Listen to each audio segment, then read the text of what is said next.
Welcome to the Bulls Guys podcast. My name is Kenyatta Wright, your host, and this is my co-host Greg Love. What's going on? Another big win, Greg. 5 in a row for the Bulls. We're gonna dive right into this dominating game by the Bulls. Pick your brain and see what you think about the game right after this. You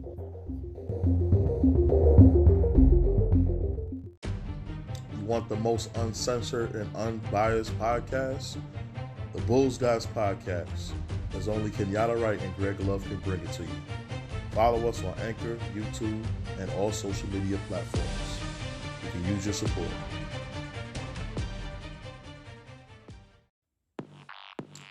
The Bulls Guys podcast, formerly known as the Talking Bulls podcast.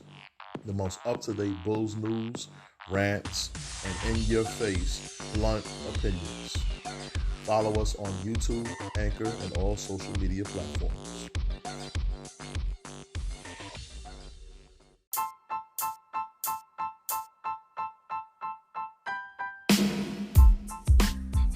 All right, we're back on the Bulls Guys podcast. So, Greg, dominate and win by the Bulls 131 to 117. The Bulls' second win against Atlanta in 3 nights. The Bulls just had a total team effort tonight. They improved to 22-10, maintained their record of second place in the East as they gained on the Nets for the first seed in the conference, which I think they can obtain if they keep winning like this. They got Indiana next. They beat Indiana early last week, and it was actually Sunday, wasn't it? They beat Indiana on Sunday. Yep. And the Bulls just look like a well-oiled machine, man. And I've been telling people, the way this team looks, they look like they can be in the finals, and nobody believes it. Oh, why could the Bulls be in the finals? They're just playing better basketball than everybody else. I mean, you want to talk about the Lakers and put the Lakers on TV every day, but the Lakers aren't even winning games. I mean, at some point, it comes to, this is not about a popularity contest. It's about who's playing the most complete basketball. And the Bulls are playing the most complete basketball as a team. Well balanced tonight. They had about, 7 guys in double figures tonight? Yeah, man, it was just dominant. Yeah, Yep, 20 rebounds for Vooch. Yeah, first player since Powell, first Bulls player since Powell to get 3 games of 15 and 15. So I mean, he was out there. He was the Bulls team as a whole was making it look real is easy against this Atlanta team. Getting to where they wanted, they were picking their spots, and it was nothing Atlanta could do about it. It was just like, nah, we just gonna go ahead and do whatever we want whenever we feel like it. And it was a great win. Well, great couple wins versus Atlanta. A team that people picked in the preseason as one of these serious teams they thought they could make a run at the Eastern Conference. And the Bulls just kind of showed up and just showed them why they don't belong. I mean, but in fairness to the Hawks, they were down a couple guys. They had some of their key guys out: Danilo Gallinari, Lou Williams, Solomon Hill, DeLon Wright. They just have a lot of guys out due to COVID, and the Bulls dealt with that, themselves.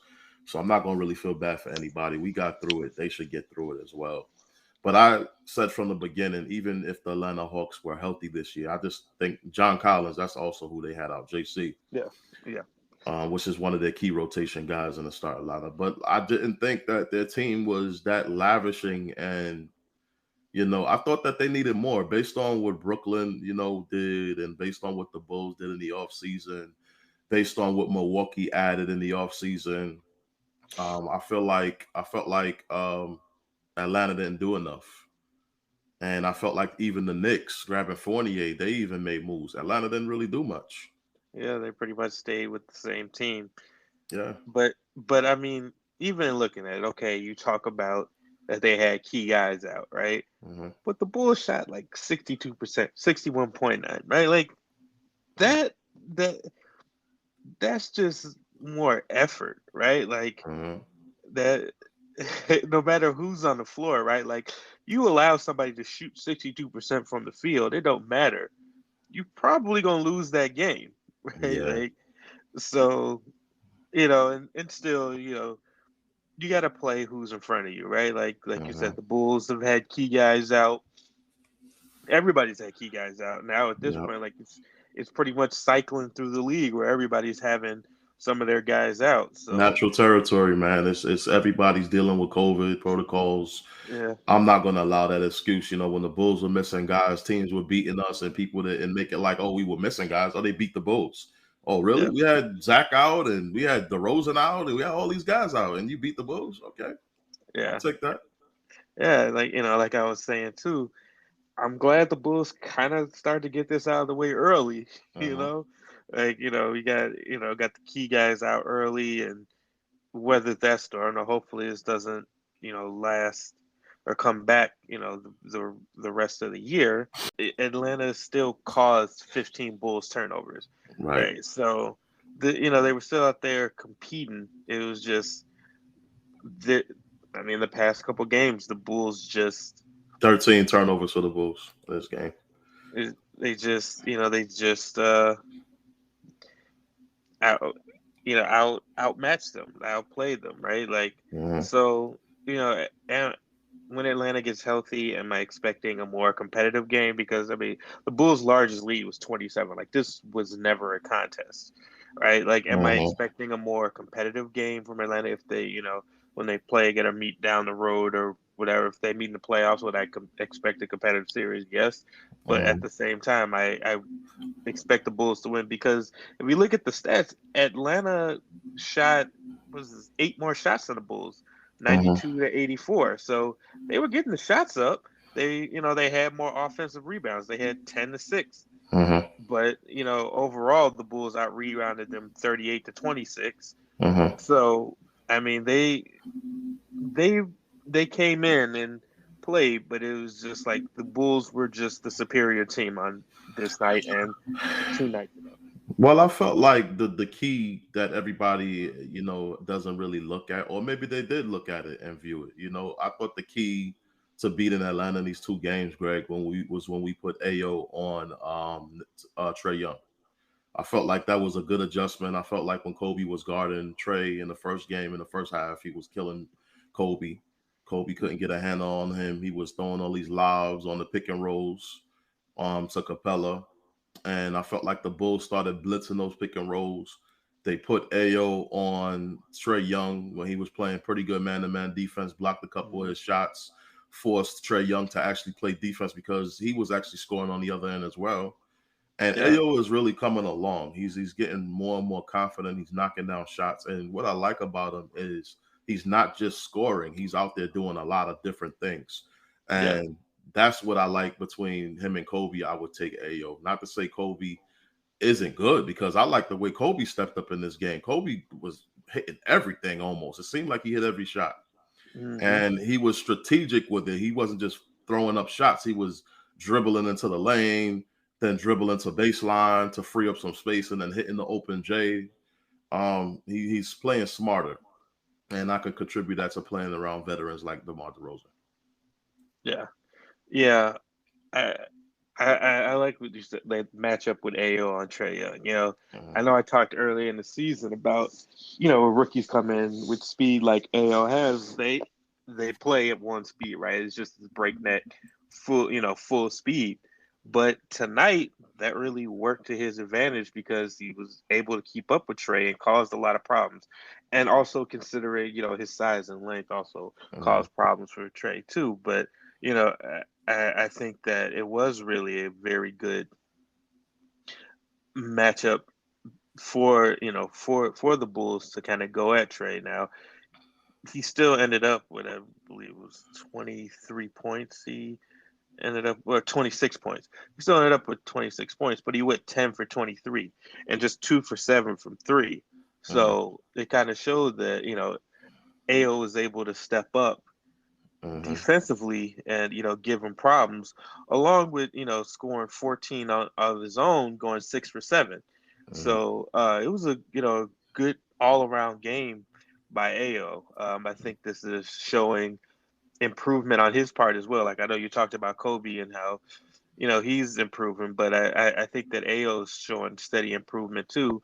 When he's pretty much been forced in these situations where he's had to step up, right? Like he hasn't Mhm. had so much of the luxury of like, oh, we're gonna sit you on the bench and you're gonna learn that way. It's like, nope. Well, we down from COVID. You got to step in. Up, we down from COVID. You got to start these next couple of games. Oh, you got to play big minutes. And he's, been rising to the occasion. Now, I'm not expecting him to go put up, 30 points a game or whatever. But I mean, coming in, putting up 14, 15, 17, whatever, Mhm. you know, 14 and 2. yeah. I mean, just in general, right? Like putting up Mhm. 14 points, 15, 17, somewhere in that kind of area. I say between like 12, somewhere between 12 and 20, right? Like, Mhm. I think that's kind of a good spot for him, Mhm. um, especially coming off the bench. So yeah, I think he's been rising to the occasion and showing a lot of promise. Yeah, I just think the Bulls just have so much depth, man.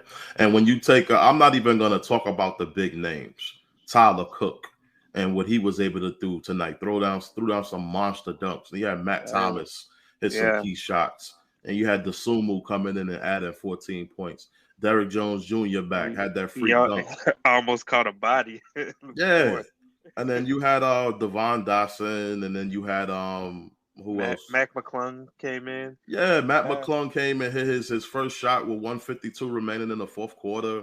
It's yeah, just, who are these guys for the Lakers? Who are these guys for the Nets? Who are these guys for these teams that are favorites by the media? You need these guys that do the dirty work, yeah. and that's what the Bulls have. But these teams like the Nets, who are the dirty work guys? Well, I mean, I think I think too in Claxton, large part, yeah, Nicholas Claxton, Bruce Brown, maybe, but I hmm think in large part, like I don't Patty think Mills. Yeah, Patty we Mills. even really consider dirty, or even if they have dirty work guys, I don't think we would know them as much, right? Like we know KD, we know James Harden, we know Kyrie coming back, right? Like that, we know Patty Mills because he's been around and things like that. But I mean, for the most part, it's not. I think what it is we're not looking at them to contribute, right? Right, Like we're basically you were just there for the most part because we need five guys on the court. That's how they're right, kind of viewed, right? So um, I think when we look at Chicago, is that's not really the case. It's like, yeah, you're here. All right, we nationally, all right, you might not know, Javante Green, right? Like you might not know a Tyler Cook nationally, right? Like you might not hmm know a Matt Thomas nationally, but at the same time, these guys come in, they're not just there because we need five players on the court. Like no, they are there to contribute, right? Like right, they don't, if you look at their stats, it's not going to be gaudy, right? Like I mean, occasionally will there be a flash where it's like, oh, Durante put up, 25, right? Like, can that happen? Yeah. But I mean, hmm for the most part, you're not going to see that. But they're doing those under the radar things, right? Like playing tough defense, going after those loose balls, right? Like getting tips, getting deflections, changing shots, right? Like hmm it seemed like there's these stretches where the Hawks would get to the hole and they thinking they getting layups and yeah, Io with a block on Trey or Javante with a block, right? Like they're doing these chase down blocks and it's things like that. Those kind of effort plays when it's off a turnover where it's like, okay, well they're just gonna get an easy bucket when it come down. It's like no, like they're coming back, they're hustling and doing things like that. And those are winning plays. That's what you need to build winning culture. Yeah, like you said, you got your big names, you got your Zacks, you got your DeMar, you got your Vooches, right? You got uh-huh. you got Kobe to a certain extent, right? Like guys that you kind of know or you kind of heard of. But yeah, like you said, you got these other guys that are coming in and they're stepping up and doing what they need to do to contribute to getting wins. And like that is great for the regular season, but come playoff time, you need those guys, right? Like Yeah, you when do. everybody's able to focus in, it's like, okay, we got to stop DeMar's mid-range game, right? Like we got to shut down Zach. Okay, we got to go other places. We need other things. We need sparks. We need people to step up, and that's what's going to carry us in the playoffs. Yeah, we need Caruso back too. Tony Bradley is out. Alex Caruso, Marco He, Simonovic, Alfonso McKinney. McKinney was doing good for us too, man. Before he went out yeah, with COVID protocol, we got a yeah, lot of guys, man, that got a lot of energy. These guys is looking for opportunities to make their name with the Bulls. Troy Brown Jr., another stud, makes yeah, things happen out there. We just have those difference makers, yeah, and Brooklyn. Number one, if they played us in the playoffs, one thing that everybody's not looking at is Kyrie wouldn't be able to play because Chicago yeah, has a all vaccine now, a yep, mandate. yep. So So he can't play in Chicago and he can't play in Brooklyn. So what is he's he out. gonna do? Yeah, yeah, he's out. And kind of going back, these guys that we talk about, these are guys that you kind of think about when you think about those teams where they're just not going to win, right? Like if you're Uh, looking at those rebuilding teams, those Orlando's, it's like, oh, okay, we'll throw the G League guys out there or whatever, and we'll kind of see what we have and evaluate. mhm. But you know, these guys are coming in and like, they're producing, and not only are they producing, they're producing on a winning team, right? So it's not Right. just, oh, okay, let's see what we have. It's no, like we are counting on these guys. These are the guys that are gonna help. That we know, like, okay, are we always gonna get scoring from them? No, probably not. But we know that these guys know their roles, They're right? gonna And get hustle plays. Yep. yep, and they play their roles well, and that's what you need, right? Like you talk about the Nets, you talk about the Lakers and stuff, and to a kind of certain extent, like those are more the glamorous teams, right? Like you got the big names over there, and it's like, okay, cool, but like you said, you need those guys that are going, get in the mud and get it, right? Like Yeah. that's what we got over here, and that's why we're winning. Well, But I'm not satisfied with the number two seed.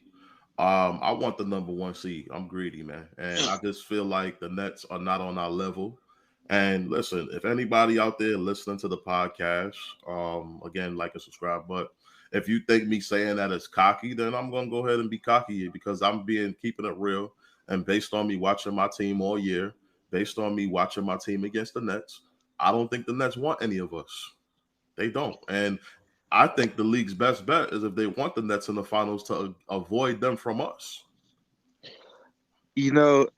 I agree with you to a certain extent. My only kind of caution with that would just be that playoff KD is a different animal, right? Uh-huh. Like even with, like you said, Kyrie's probably not going to play, right? Like Okay, if we so get all that, right, so I'm gonna respond to that right quick. So all you right, just said KD. yeah, DeRozan gonna cancel him out because DeRozan's gonna do what he gonna do for us, and Durant's gonna do what he gonna do for the Nets. So DeRozan is gonna do his thing, so that's gonna cancel out KD. What Levine does, that's gonna cancel out Harden. Now, when you start going to their role players like Claxton and Blake Griffin, guys that are really old that can't hang with the Troy Browns and these athletic guys, the Bulls got some athletes. Stacey King yeah, said it tonight. yeah, Those yeah, old guys they got over there can't hang with our guys, man. These guys jumping off the gym. These guys is well past their prime. And I don't care. You can have as much experience in the world. You ain't gonna out jump Troy Brown Jr. and the way Cook was playing tonight. Who's gonna guard him? You see what I'm saying? Like we just have intangibles that the Nets don't have. And I'm not trying to talk down on this. I really respect them, but I just take it personal that everybody's talking about all these other teams instead of us, and we're busting everybody's butt.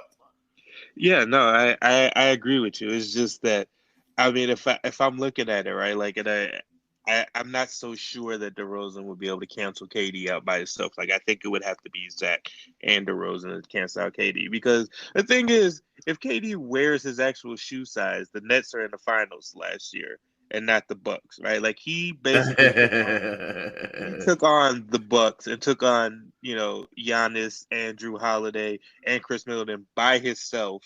And like I said, if he actually, if he doesn't wear a shoe one size too big, the Uh-huh. Bucks are eliminated, right? So that when I'm saying KD playoff, KD is a different monster. Like he's a different monster.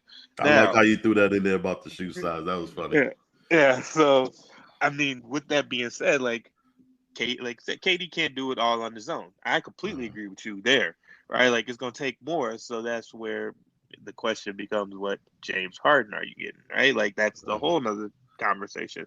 But the Bulls as a team overall, and based on what we've seen in the two games they played each other, yeah, I'm fully confident the Bulls can go in there and win. I'm not down that, but I do have to add this caveat, because I know you mentioned Caruso earlier. I'm I'm like 99% sure he's gonna miss some more time, Mm. and not because of injury. I think he's gonna miss because of COVID. He's basically like the only one who hasn't gotten COVID because he's been injured anyway. So he's been away.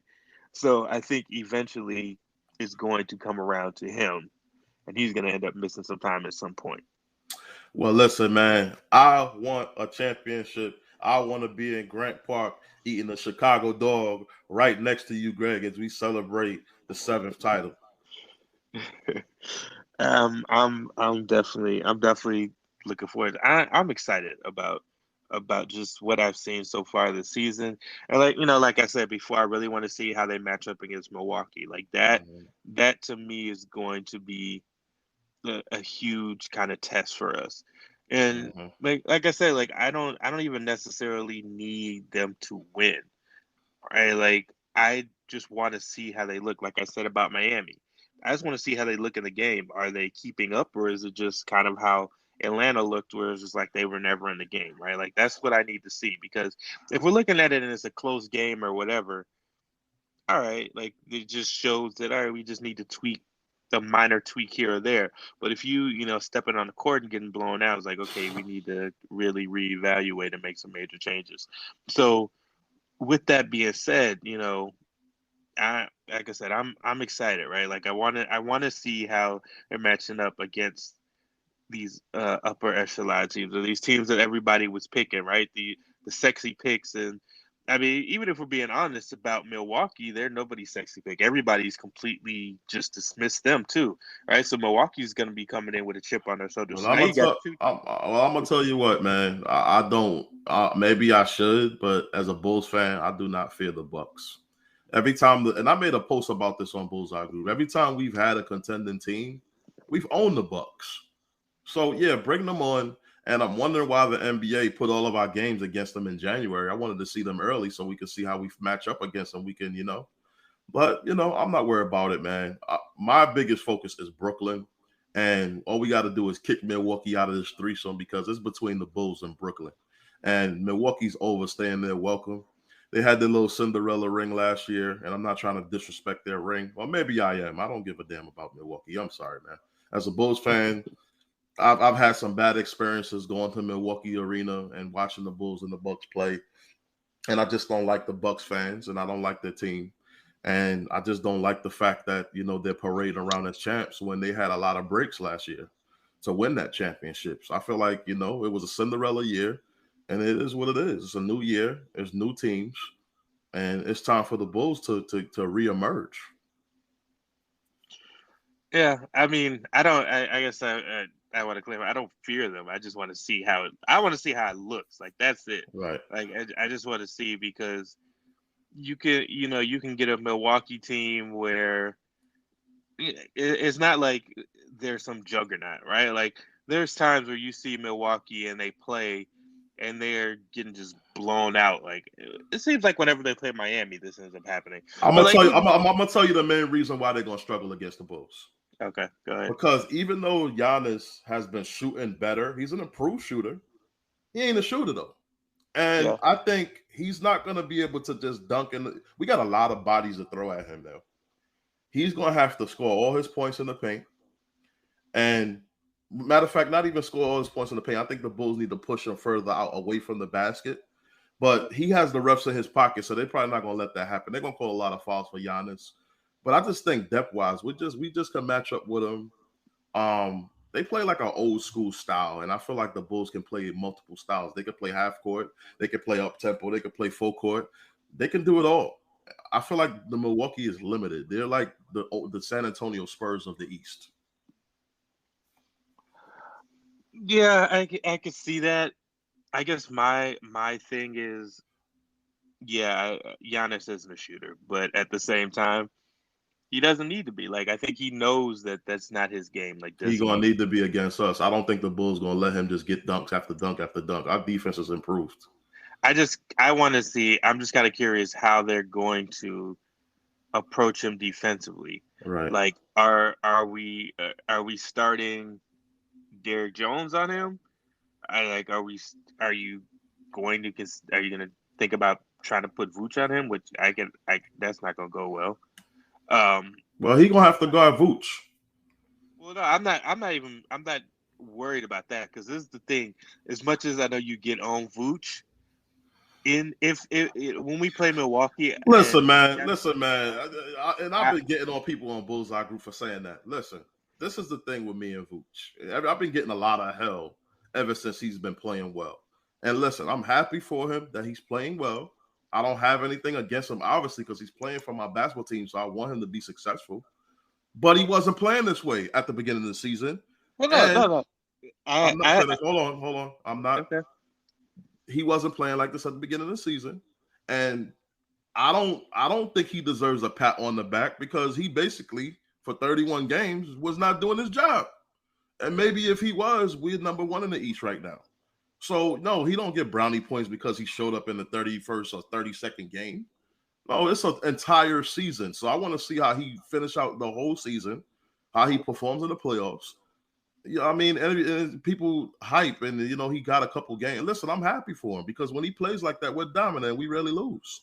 But this is not about a me versus Vooch thing. This is about Vooch playing the way he's supposed to because when he does, we're successful.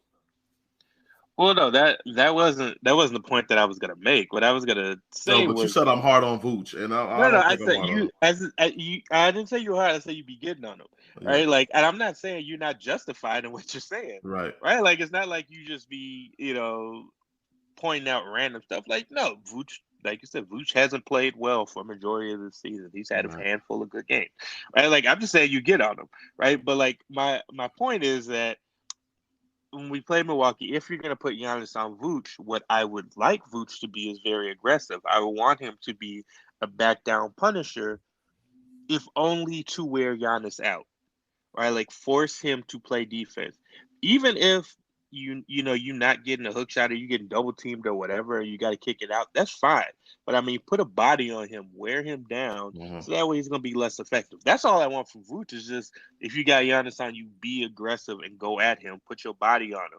That's all I want from him. Right. That's the only point that I was making about it. I want them to wear him down to where, all right, you know what, Giannis is going 2 for 13. Chris Middleton has to be their scorer, right? Like you got to look for Chris Middleton to put up 30 points. You got to look for Drew Holiday to put up 30 points. That's what I want. I'd rather have those guys beat you than Giannis coming down just putting up 50, right? Like that was the overall point that I was getting at. Wednesday, January 12th at 10 o'clock p.m., the Bulls against the Brooklyn Nets, host the Nets in Chicago.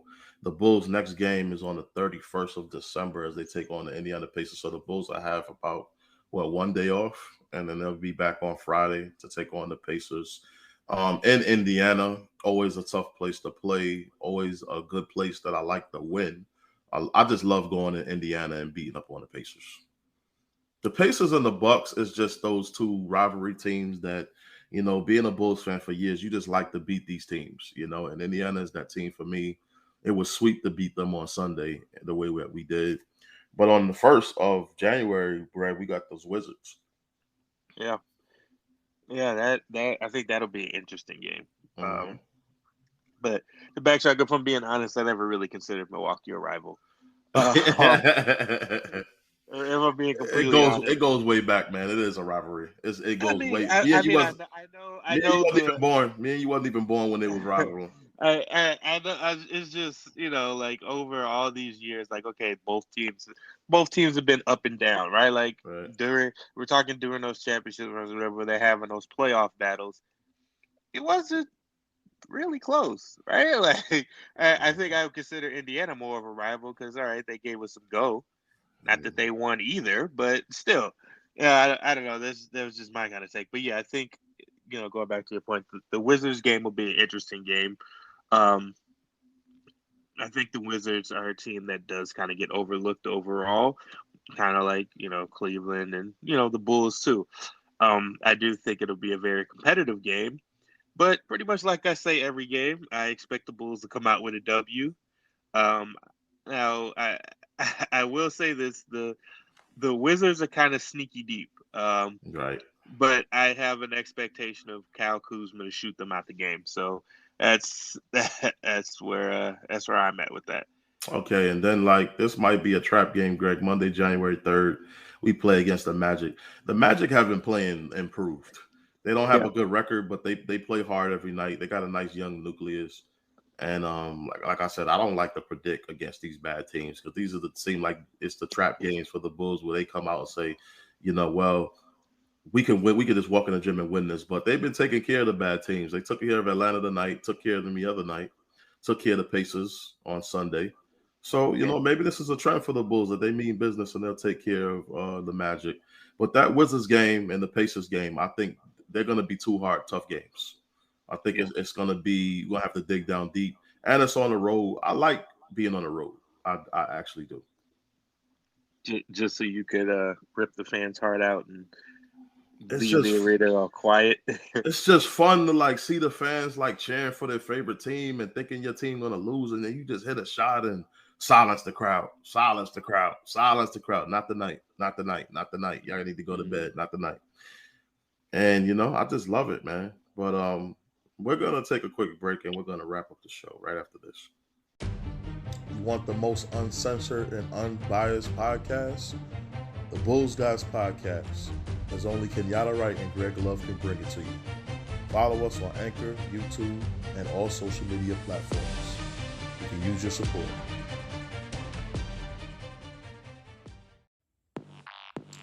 The Bulls Guys Podcast, formerly known as the Talking Bulls Podcast.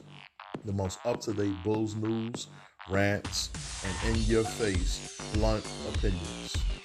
Follow us on YouTube, Anchor, and all social media platforms.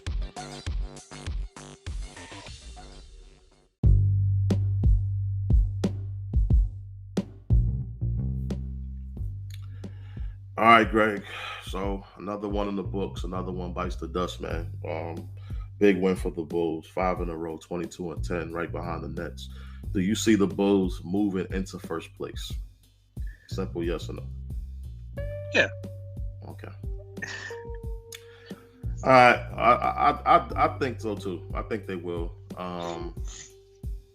They got some tough games coming up, man. I would like to get some of our players back. We got the Warriors on the 14th as well, and we got Brooklyn on the 12th. For those two games right there, for the Nets and the Warriors, I would like our entire roster back, especially for the Warriors game.